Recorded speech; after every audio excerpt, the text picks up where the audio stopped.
Welcome back to the channel, everybody. I'm Dino. Now, a few weeks ago, my friend Carl and I made a 3-day trip up to Port Elgin, Ontario, and we had an absolute great time.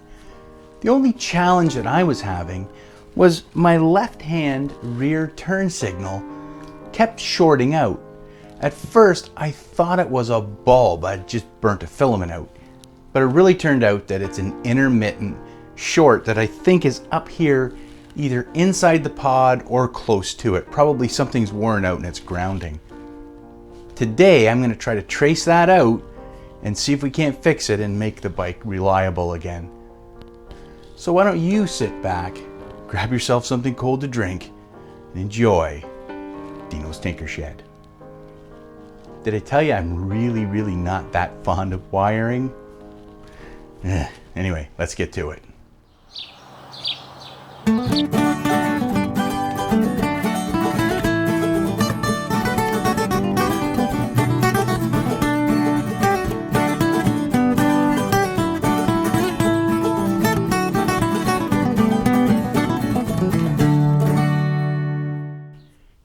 Here is the offending pod. Now I'll turn this on and see if I can make it not work for you and show you what's going on here. You may hear a little bit of fan noise. That's my LED headlight fan. Hopefully it's not too loud.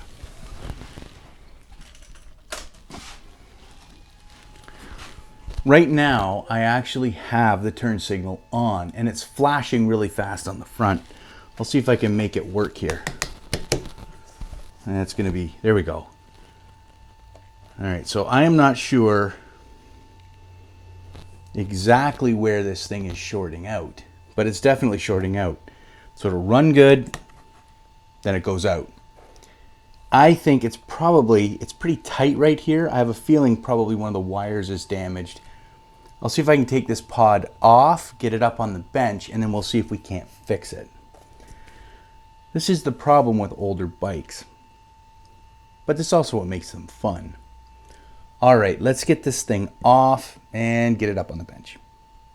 I'm first going to take off the side cover here, and I'm going to use one of these JIS screwdrivers. And you're probably getting sick of me saying JIS, JIS. But these JIS, Japanese Industrial Standard screwdrivers, really do work well. I'm going to set this side cover aside, and then I'm going to trace out where this wire goes and see if I can't unhook it. Hopefully it's not in there too deep. I've never had one of these off. I also decided I'm going to take the seat off here because I think it'll make it a little easier to see. So I took off the right-hand side cover as well, and it comes off the same way. The seat uses a 12mm socket. There's 2 bolts. They come out really easy. Then all you have to do is just sort of slide the seat back and it'll come off. My box always makes it a bit of a pain, but there it goes, and now we're into the bike itself. Part of my issue is probably the fact that my rear turn signal lights have been relocated. Normally, they're mounted here inside of the grab rail. There's a little spot for them there. Now, when I bought my bike, I have a feeling the previous owner had a set of panniers on here, and they relocated the lights to the back. This means the wire is really tight. It runs all the way down to the front. To figure out where the connector is, what I like to do is I'll just sort of wiggle the wires back and forth like this, working my way down until I get all the way up here, which is where the connector is.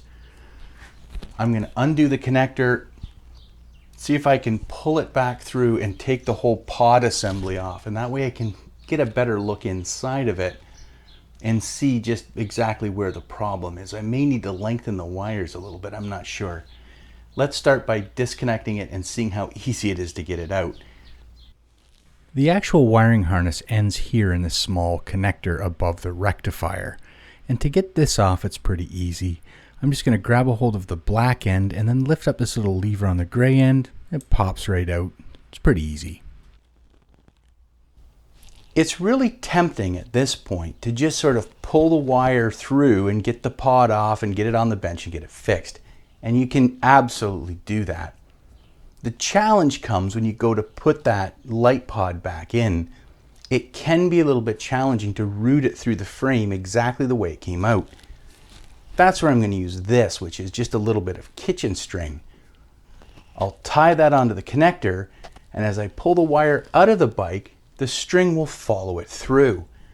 I'll untie it once the wire's free, and once I fix the connector, I'll reattach the string to the wire and then pull the string, which should pull the wire through the bike.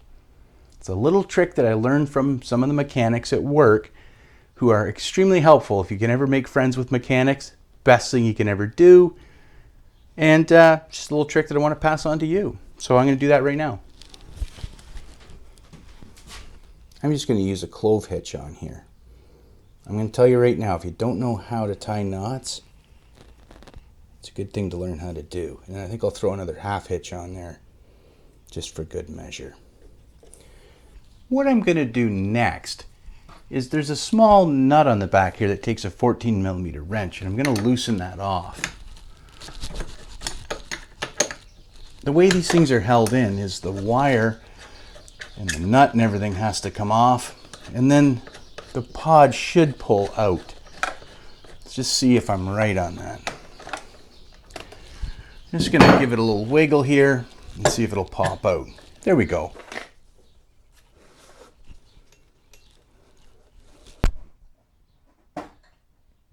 Now that I have the light up on the bench, I'm going to take a look here, and there's nothing obvious that looks like it would be frayed or cut down here where the wires come out of the fixture. Here's the overall length of the wire, and the connector looks good. What I think I'm going to do now is I'm going to try to get some continuity here, just to test it to see what happens. So on my multimeter, I'm going to select my continuity test. So what that does, when there's a closed circuit, you're going to get a sound.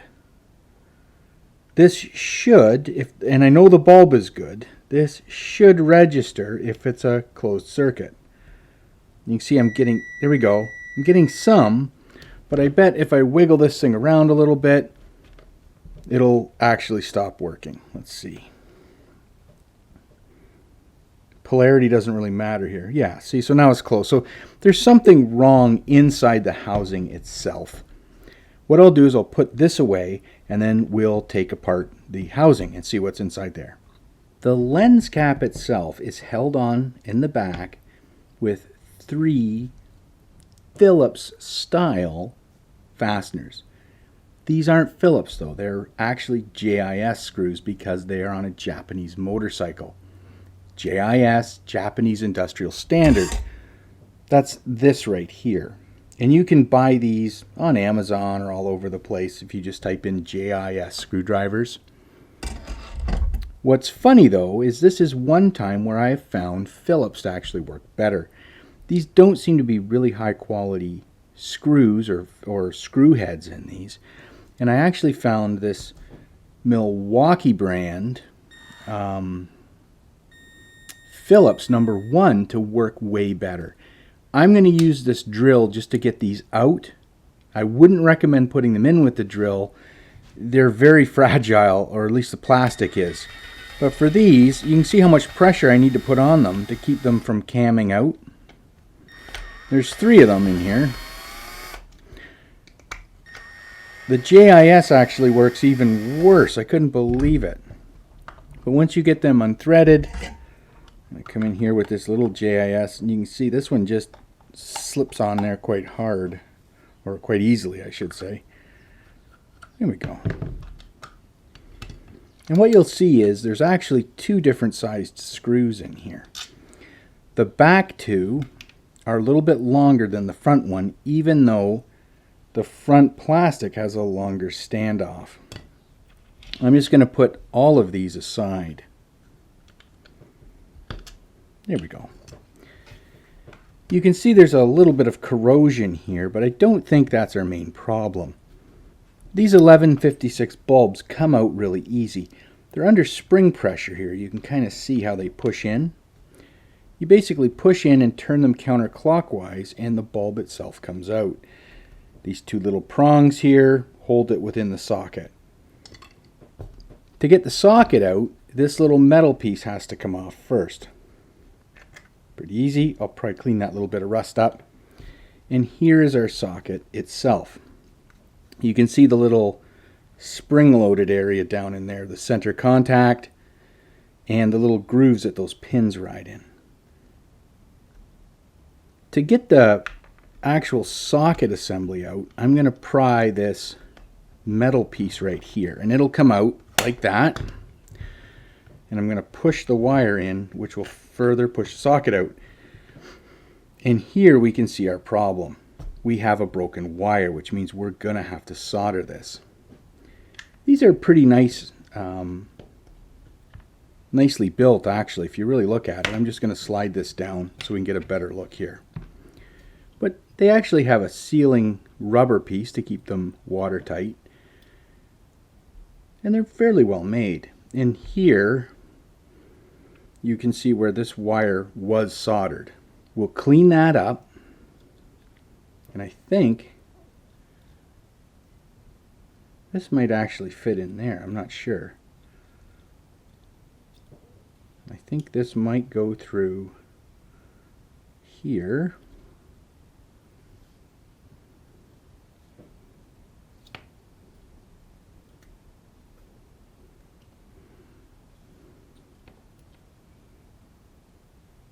There we go. And I'm thinking the whole kit and caboodle probably comes right through. There we go. Look at that. There.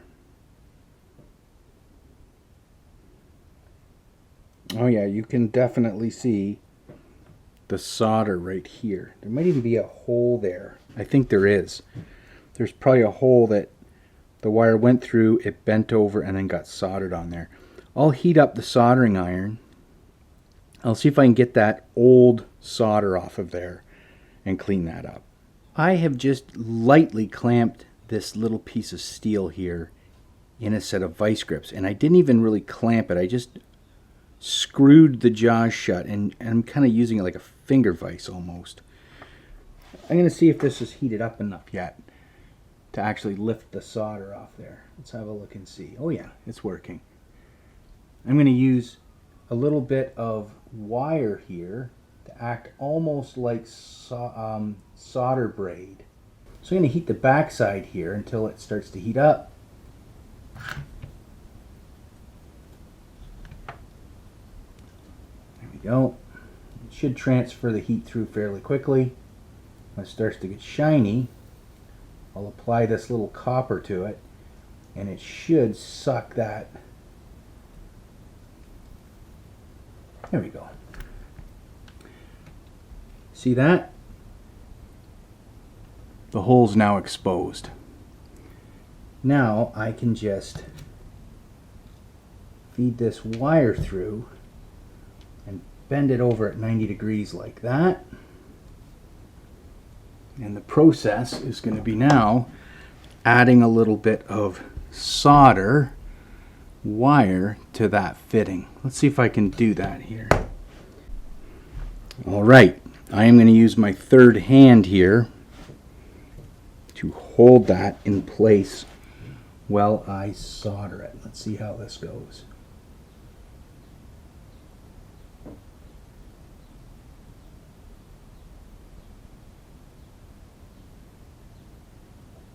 And I'm putting the heat on the other side there. Looks pretty good. That looks like it'll hold. Now it's just a matter of putting this back into the actual socket and then back onto the bike. I have a feeling that rubber just sits here. It doesn't pull all the way through like it was. So that's what I'm going to do, is I'm going to try to pull that through, and I need a little pick. You know what? I'm going to pull it through all the way and then try to push it in from the outside. Might be easier. And I do believe that it goes in that metal. So now I can walk it in maybe by hand. There we go. That was much easier. Much easier. And now you can see it's in place. And now I can just hold it and pull that socket wiring back in and make sure that everything still works.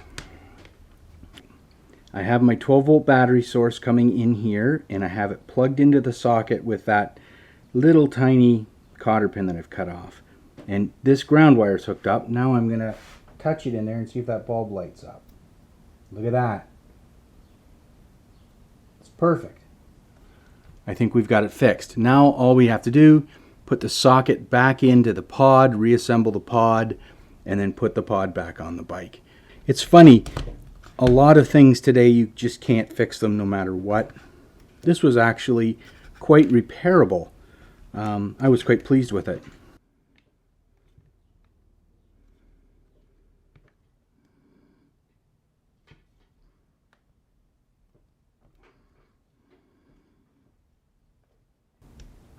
You can see I've cleaned up the holder here, so that just keeps it from popping out. That's working very well.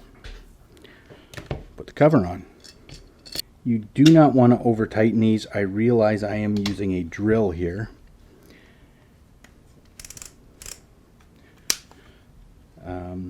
But I feel pretty confident that I can get them down there without over tightening them. There. It's just a matter of putting it back in the bike. For tying this onto the string, I'm going to show you how I do it. I'm going to do a clove hitch here, which is basically you fold the loop once, you fold the loop twice, and then slide it underneath like that. Next, I'll slide that over top of the wire about an inch or so down, and I'll tighten that up. Now if you were to pull this through, you can kind of see that the front end there could easily get caught on things and get bent over. To solve this, I'm going to put another bite in the rope here. I'm going to slide it down just above the clove hitch. I'm going to tighten that up. And then I'm going to put one more on. So I'm just going to flip that over and form a bite in the rope. I'm going to put that right on the connector. Now when you pull it, it pulls it nice and straight. This is an easy trick, and it's honestly something I learned in the forestry industry 30 years ago for pulling pole pruners up the tree or pulling logs out of the bush. The rope actually controls the end of the item you have tied, and it's really, really strong. It's just a little bit of a trick I wanted to show you. I'm going to feed the connector through the paw or through the harness here. Then I'm going to put the nut on.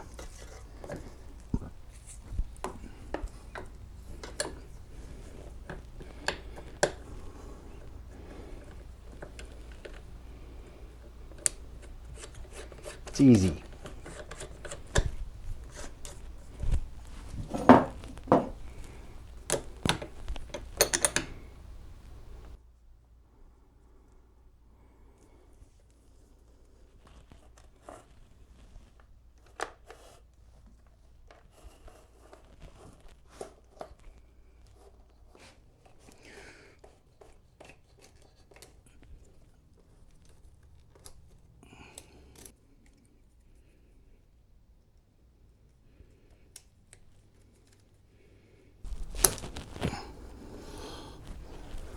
That is really tight.